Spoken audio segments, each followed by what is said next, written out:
നമസ്കാരം. T G Mohandas ഇന്നലെ തിരുവനന്തപുരം കോടതി ജാമ്യം നൽകി.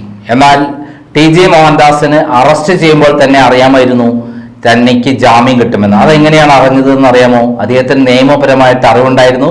സുപ്രീം കോടതി പറഞ്ഞിട്ടുള്ള എന്താ, 7 വർഷത്തിന് താഴെ വകുപ്പുകളുള്ള കേസിൽ ജാമ്യം മുൻകൂർ നോട്ടീസ് നൽകണം. BNSS 35(3) പ്രകാരമുള്ള നോട്ടീസ് നൽകി ആ കൃത്യമായ ഡേറ്റിന് പോലീസ് സ്റ്റേഷൻ ഹാജരാവണം. അങ്ങനെ നോട്ടീസ് തന്നില്ല എങ്കിൽ ആ അറസ്റ്റ് ഇൻവാലിഡ് ആണ് എന്ന് സുപ്രീം കോടതി പറഞ്ഞിട്ടുണ്ട്. ആ സുപ്രീം കോടതിയുടെ സുപ്രധാന വിധി മനസ്സിൽ വെച്ചുകൊണ്ടാണ് പോലീസ് എരച്ചു കയറി മോഹൻദാസിന്റെ വീട്ടിൽ വന്നപ്പോൾ അദ്ദേഹം 35(3) നോട്ടീസ് ഉണ്ടോ എന്ന് ചോദിക്കാതിരുന്നത്. നോട്ടീസ് ഉണ്ടോ എന്ന് ചോദിച്ചാൽ നോട്ടീസ് തന്നാൽ അദ്ദേഹത്തിന് പിന്നീട് ആ നോട്ടീസുമായി പോകേണ്ടി വരും. പകരം നോട്ടീസ് തരാതെ വന്ന് അറസ്റ്റ് ചെയ്ത് കഴിഞ്ഞാൽ കോടതിയിൽ ആ കാര്യം, ആ ലീഗൽ പോയിന്റ് ഉന്നയിച്ച് അദ്ദേഹത്തിന് ജാമ്യം കിട്ടും. മറ്റു വകുപ്പുകൾ എത്ര ശിക്ഷിക്കപ്പെടാവുന്ന വകുപ്പുകളാണെങ്കിൽ പോലും അദ്ദേഹത്തിന് ജാമ്യം കിട്ടും.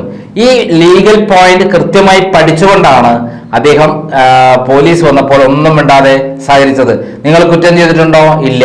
നിങ്ങൾ ഈ വാർത്ത വീഡിയോ ചെയ്തിട്ടുണ്ടോ? ഉണ്ട്. ഈ ഇതിലൊക്കെ ഇങ്ങനെ പറഞ്ഞിട്ടുണ്ടോ? ഉണ്ട്. നിങ്ങൾ ഏത് ഇതിലാണ് എടുത്തിരിക്കുന്നത്? ഇത് ക്യാമറ ഇതാണ്, ഇതിന്റെ കമ്പ്യൂട്ടർ ഇതാണ്, മെമ്മറി കാർഡ് ഇതാണ്, എല്ലാ ഹാർഡ് ഡിസ്ക് ഇതാണ്, കമ്പ്യൂട്ടർ ഇതാണ്, എല്ലാ കാര്യങ്ങളും അദ്ദേഹം അഡ്മിറ്റ് ചെയ്തു. പക്ഷെ ഒരു കാര്യം മാത്രം അദ്ദേഹം മിണ്ടാതിരുന്നു. എന്താണെന്ന് അറിയാമോ? 35(3) പ്രകാരം നോട്ടീസ് തരൂ, എന്നിട്ട് എന്നെ അറസ്റ്റ് ചെയ്യാൻ പാടുള്ളൂ എന്ന് അദ്ദേഹം അവിടെ പോലീസിനോട് പറഞ്ഞില്ല. പകരം അദ്ദേഹം മനസ്സിൽ വെച്ച് അഡ്വക്കേറ്റിനോട് പറഞ്ഞു കൊടുത്തു, തിരുവനന്തപുരത്ത് നിങ്ങൾ ഇങ്ങനെ ഒരു കാര്യം മാത്രം പറഞ്ഞാൽ മതി, അറസ്റ്റ് ഇല്ലീഗലാണ്, നിയമപരമായി നൽകേണ്ട നോട്ടീസ്, സുപ്രീം കോടതിയുടെ നോട്ടീസ് നൽകാതെയാണ് അറസ്റ്റ് നടത്തിയിരിക്കുന്നത്. അതുകൊണ്ട് അതിന്റെ പ്രൊസീജിയർ നടത്താത്തതുകൊണ്ട് ഈ അറസ്റ്റ് നിയമവിരുദ്ധമാണ് എന്ന് അവിടെ ഉന്നയിക്കണം. അതുപോലെ തന്നെ അഡ്വക്കേറ്റ് അവിടെ ഉന്നയിച്ചു.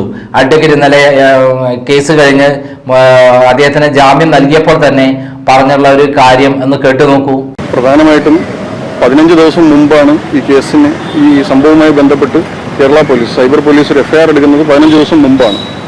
അബ്ദുൾ ഹാഷിം എന്ന് പറയുന്ന ഒരാളുടെ പരാതിയിന്മേലാണ് FIR എടുത്തിട്ടുള്ളത്.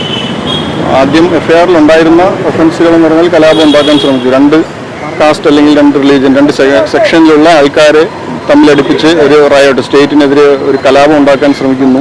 അങ്ങനെയുള്ള ഒഫൻസ് ഇട്ടാണ് ആദ്യം FIR വന്നത്. പിന്നെ ഇന്നലെ അറസ്റ്റ് ചെയ്ത സമയം 79-നും ബാക്കി ഒഫൻസ് മാക്സിമം 5 വർഷം വരെ പണിഷ്മെന്റ് കിട്ടാവുന്ന സെക്ഷനുകൾ കൂട്ടിച്ചേർത്താണ് ഇപ്പോൾ കേസ് എടുത്തിരുന്നത്. സാധാരണ സുപ്രീം കോടതിയുടെ കർശനമായ മാർഗ്ഗനിർദ്ദേശമുണ്ട്. 7 വർഷത്തിന് താഴെയാണ് ശിക്ഷയെങ്കിൽ കമ്പൽസറി ആയി നോട്ടീസ് കൊടുത്തിരിക്കണം. നോട്ടീസ് കൊടുത്ത് എക്സെപ്ഷണൽ സിറ്റുവേഷൻ ഉണ്ടെങ്കിൽ മാത്രമേ അറസ്റ്റ് ചെയ്യാവൂ. ഇവിടെ നോട്ടീസ് സെർവ് ചെയ്തില്ല. സെർവ് ചെയ്യാതെ അയാളെ വീട്ടിൽ പോയി അറസ്റ്റ് ചെയ്തുകൊണ്ട് വരികയായിരുന്നു. അതും ഇപ്പോൾ 79 പോലുള്ള ഒഫൻസുകൾ ഇട്ടിട്ടും പരാതിക്കാരനായിട്ടുള്ളവർ ആണാണ്. സ്ത്രീകളെ അധിക്ഷേപിച്ചു എന്നാണ് കേസ്. ഒരു സ്ത്രീ പോലും പരാതിയായിട്ട് വന്നിട്ടില്ല. റിമാൻഡ് റിപ്പോർട്ടിലും മറ്റൊരു രേഖയിലും ഒരിടത്തും വേറെ പരാതികളുണ്ട് എന്നുള്ള കാര്യം പറയുന്നില്ല. അത് വാക്കാൽ പറഞ്ഞാൽ പോലെ ഒരു രേഖകളിലും മറ്റു പരാതികളെ കുറിച്ച് പറയുന്നില്ല. അബ്ദുൾ ഹാഷിം എന്ന് പറഞ്ഞൊരു വ്യക്തിയുടെ പരാതിയിൽ മാത്രം എടുത്തിട്ടുള്ള FIR ആയിരുന്നു ഇത്. നോട്ടീസ് കൊടുത്തിരുന്നില്ല. അതുപോലെ തന്നെ ഇതിൻ്റെ മാക്സിമം പണിഷ്മെന്റ് 5 വർഷത്തിനകത്തേ ഉള്ളൂ. അതുകൊണ്ട് കോടതിക്ക് ജാമ്യം കൊടുക്കാനുള്ള ഒഫൻസ് തന്നെയാണ്. ആ കാര്യങ്ങൾ പരിഗണിച്ചാണ് കോടതി ഇപ്പോൾ ജാമ്യം കൊടുത്തിട്ടുള്ളത്. കസ്റ്റഡിയിൽ ഇൻട്രോഗേഷൻ തന്നെയാണ് പ്രോസിക്യൂഷൻ പറഞ്ഞത്. അവർക്ക് കസ്റ്റഡി ആവശ്യമുണ്ടായിരുന്നു എന്നാണ് അവർ പറഞ്ഞത്. അവർക്ക് ഈ ചാനൽ, പത്രിക മറ്റു പേരുള്ള ചാനലിൻ്റെ ഓണർ ആരാണെന്ന് കണ്ടുപിടിക്കണം. അതുപോലെ തന്നെ അവർക്ക് ബാക്കി യൂട്യൂബുമായിട്ട് ബന്ധപ്പെട്ട കാര്യങ്ങൾ അന്വേഷിക്കാനായിട്ട് അവർക്ക് കസ്റ്റഡി വേണമെന്നായിരുന്നു പ്രോസിക്യൂഷൻ്റെ ആവശ്യം.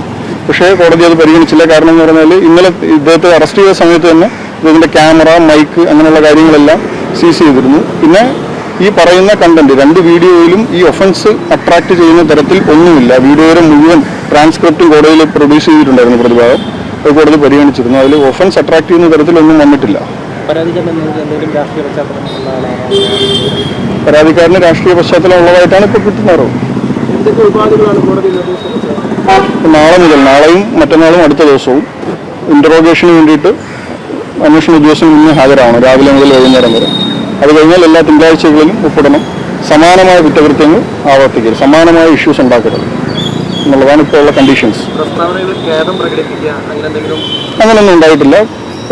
പറഞ്ഞ കാര്യങ്ങൾ പറഞ്ഞിട്ടില്ല എന്നുള്ളൊരു തരത്തിൽ ഡിഫൻസും പറഞ്ഞിട്ടില്ല, പ്രതിഭാഗം അങ്ങനെ ഒരു പറഞ്ഞിട്ടില്ല. പറഞ്ഞ കാര്യങ്ങൾ പ്രതിഭാഗം ഉറച്ചു തന്നെയാണ് നിന്നത്. അതായത് ആ വീഡിയോയിൽ പറഞ്ഞ കാര്യങ്ങൾ ഞങ്ങൾ പറഞ്ഞിട്ടില്ല എന്ന്, അത്തരത്തിൽ അങ്ങനെ വീഡിയോ ഇട്ടിട്ടില്ല, അങ്ങനെ ഒരു കേസില്ലായിരുന്നു.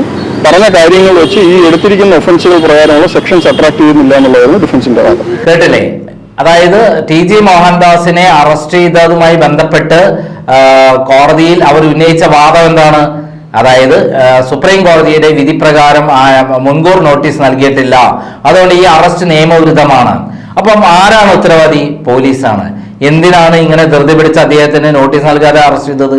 അത് VD സതീഷിനും അതേപോലെ ചെന്നിത്തലയ്ക്കും ഈ കേസുമായി ബന്ധപ്പെട്ട് തിരിച്ചടി ഉണ്ടാകണം, ഈ ഗവൺമെന്റ് ചീത്തപ്പേരുണ്ടാകണം. പിണറായി വിജയന്റെ കാലത്ത് എന്നെയൊക്കെ അങ്ങനെയാണ് അറസ്റ്റ് ചെയ്തത്.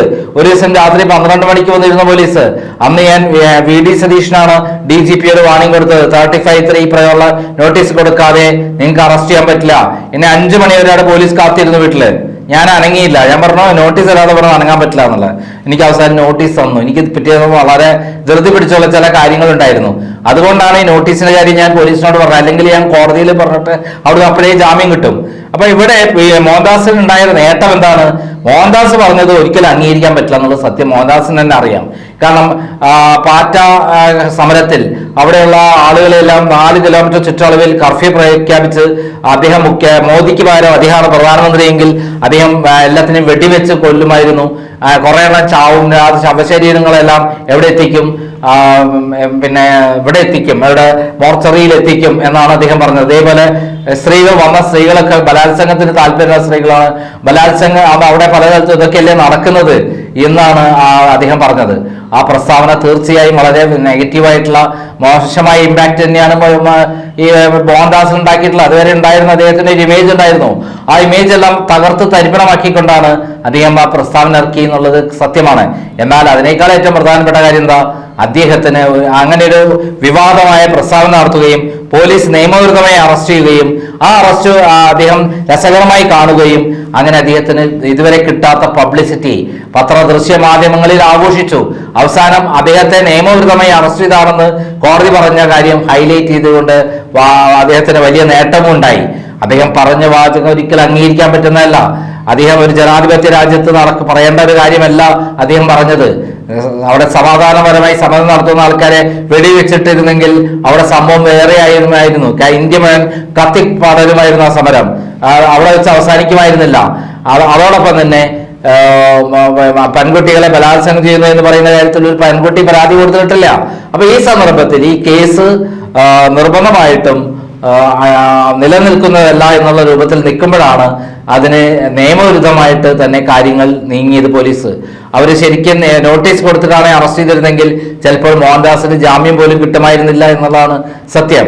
കാരണം പെൺകുട്ടികളെ കുറിച്ചുള്ള ആക്ഷേപം സ്ത്രീ കടന്നതാൾ തന്നെയാണ്. ബലാത്സംഗ താല്പര്യമുള്ളതാണ് സ്ത്രീകൾ, പെൺകുട്ടികൾ. അവിടെ വന്നിരുന്ന പെൺകുട്ടികളെല്ലാം ഇങ്ങനെയുള്ള പെൺകുട്ടികളാണ്. ബലാത്സംഗത്തിന് താല്പര്യമുള്ളവരാണ്. മാത്രമല്ല അവർക്ക് രാത്രി എഴുതല്ലേ പരിപാടി എന്നൊക്കെ പറയുന്ന വളരെ മോശമായ പ്രസ്താവന തന്നെയാണ് അദ്ദേഹം പുറപ്പെടുവിച്ചത്. പക്ഷെ അദ്ദേഹം തന്ത്രപരമായി നിയമപരമായി നീങ്ങി. അവിടെയാണ് പോലീസിനെ മുട്ടുകുത്തിച്ചത്. അദ്ദേഹം പോലീസ് വന്നപ്പോൾ തന്നെ പോലീസിനെ മുട്ടുകുത്തിച്ചുകൊണ്ടാണ് അദ്ദേഹം നടപടിക്രമങ്ങൾ മുന്നോട്ട് നീങ്ങിയത്. അദ്ദേഹം വളരെ മനസ്സിൽ മാത്രം കാത്തുസൂക്ഷിച്ചു, എന്നെ നിയമവിരുദ്ധമായി അറസ്റ്റ് ചെയ്യുകയാണ്, 35(3) നോട്ടീസ് തന്നിട്ടില്ല, അതുകൊണ്ട് തിരിച്ചടി കിട്ടാൻ പോണത് പോലീസിനാണ് എന്ന് അദ്ദേഹം കൃത്യമായി മനസ്സിലാക്കി. അങ്ങനെ കോടതിയിൽ നിന്ന് ശക്തമായ രൂപത്തിൽ VD സതീഷിന്റെ സർക്കാരിന് തിരിച്ചടി കിട്ടിയിരിക്കുന്നു. ഇതിന് കാരണക്കാർ പോലീസുകാരാണ്. ഇതിന് പിന്നിൽ പിണറായി വിജയനോ അല്ലെങ്കിൽ അതിന്റെ പിന്നിലോ അങ്ങനെയുള്ള ആളുകളായിരിക്കാം.